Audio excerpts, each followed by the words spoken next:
자, 그럼 저희는 상담 기다리는 동안 일상생활에서 알아두면 좋을 알기 쉬운 생활 법령에 관한 이야기를 나눠보도록 할게요.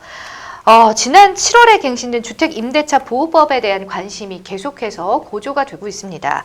안정적인 주거를 도모하기 위해 새롭게 바뀐 주택임대차 보호법이라는 평을 받고 있는데요.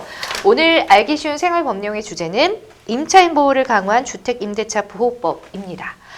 자, 먼저 계약갱신 요구권이 신설됐다는데 어떤 건지 하 변호사님이 자세하게 설명 좀 부탁드려요. 네, 기존의 주택임대차 보호법에 따르면 계약갱신을 임차인이 원하더라도 임대인이 이를 거절하면 계약갱신이 이루어질 수 없었거든요. 네. 그런데 이번에 개정 그리고 시행된 주택임대차 보호법에 따르면 임차인은 임대차 기간이 끝나기 전에 6개월 전부터 2개월 전까지 해당 기간에 임대인에게 계약갱신을 요구할 수 있고요. 그러면 임대인은 정당한 사유 없이는 거절하지 못합니다. 임차인은 계약갱신 요구권을 1회에 한해서 행사할 수 있고 또 이 경우에는 그 임대차의 존속기간이 2년으로 됩니다. 그렇군요. 근데 임대인이 거절할 수 있는 정당한 사유가 된다면 거절이 가능한 건데 거절이 가능한 사유란 어떤 건지도 궁금해요. 네, 거절이 가능한 사유들이 있는데요.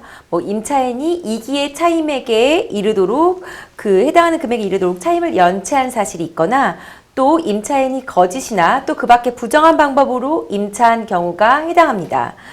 또 임차인이 임대인의 동의 없이 목적 주택의 전부 또는 일부를 전대한 경우도 해당되는데요. 이와 같이 임차인이 불공정하게 임대인과의 거래를 위반했을 때에는 임대계약 갱신이 불가능하다고 볼 수 있습니다.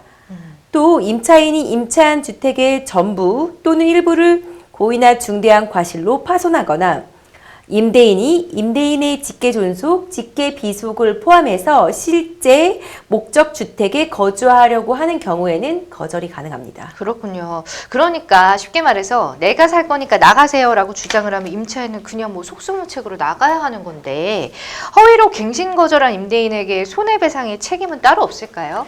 손해배상 책임이 있습니다. 임대인이 실제 거주를 이유로 갱신을 거절한 경우에는요, 갱신 요구를 해서 거절되지 않았더라면 갱신되었을 그 임대차 기간 내에는 정당한 사유 없이 제3자에게 주택을 임대한 경우에 그 임대인은 갱신 거절로 인한 그 손해를 배상해야 할 책임이 있는데요. 네. 허위의 사유로 갱신 거절을 한다면 그 손해배상액은 거절 당시에 당사자 간의 손해배상액 그 예정에 관한 합의가 없었다면은 다음 그 세 가지 사유로 세 가지 그 금액 중에서 가장 큰 금액을 정해서 손해액을 배상해야 됩니다. 예. 첫 번째는 갱신 거절 당시 월차임의 3개월분에 해당되는 금액이거나 네. 임대인이 제3자에게 임대해서 얻은 환산 월차임에서 갱신 거절 당시 환산 월차임을 제한 그 금액을 2년분으로 곱해서 해당되는 금액 또는 갱신 거절로 인해서 임차인이 입은 손해액이 있다면 이 중에서 가장 큰 금액이 정해지게 됩니다. 그렇군요.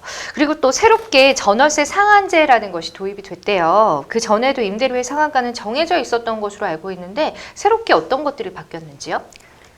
지금 네. 지금까지는 임대차를 갱신할 때 그 상한제라기보다는 차임이나 보증금에 대한 제한은 없지만 그 차임 등의 증감 청구권이라는 게 있었고 그 증감 청구권이 행사됐을 때는 거기에 5%의 제한이 있었거든요. 지금 이 규정이 그 증감 청구권을 행사할 때뿐만이 아니라 계약이 이제 종결이 되고 그 갱신이 될 때도 적용이 되는 것으로 법이 개정이 됐어요. 그래서 이번에 시행된 그런 주임법에 따르면 임차인의 계약 갱신 요구권에 따라서 갱신되는 임대차는 전 임대차와 동일한 조건으로 다시 계약되는 것으로 보기는 하지만 네. 차임과 보증금은 그 차임 등의 증감 청구권에서 인정되는 범위에서 5% 내에서만 증감할 수 있게 됩니다. 그렇군요.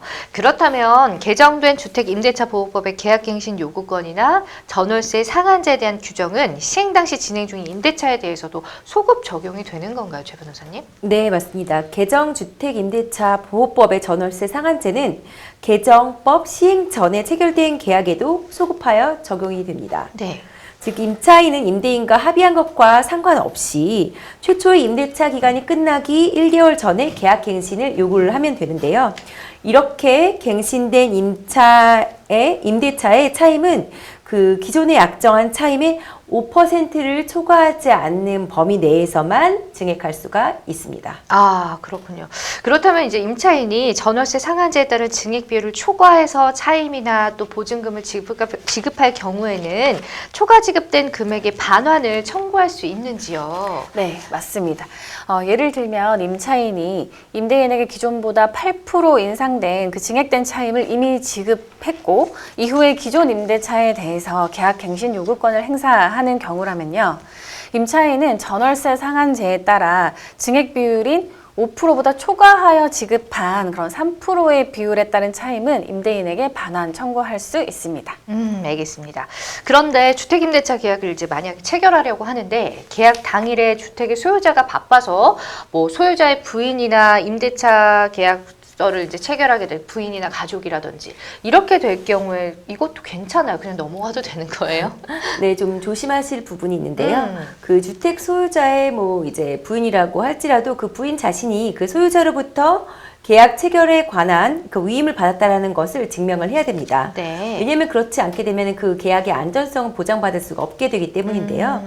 때문에 불가피하게 그 주택 소유자의 배우자와 그 임대차 계약을 체결해야 되는 경우에는 반드시 그 소유 주택에 대한 임대차에 관한 위임장 그리고 주택 소유자에 대한 그 인감증명서를 요구를 해야 됩니다. 예. 그 아무리 부부간에는 이제 일상가사에 대한 이제 대리권이 있다고 하더라도 이제 객관적으로 타당한 범위를 넘어서서 금전 차용이나 그 주택 임대 그리고 부동산 처분 행위 같은 것들은 일상적인 가사의 범위에 해당되지 않기 때문에 주의하셔야 될 부분입니다. 알겠습니다. 자, 오늘은 임대차 보호법, 새로 바뀐 임대차 보호법에 대해서 자세히 알아봤습니다. 저희가 얼마 전에도 이 부분에 대해서 다룬 것 같은데 확실히 좀 바뀐 것들은 임차인 보호가 더욱더 좀 강화됐다라는 생각이 드네요. 자, 여러분은 지금 생방송 법률상담과 함께하고 계십니다.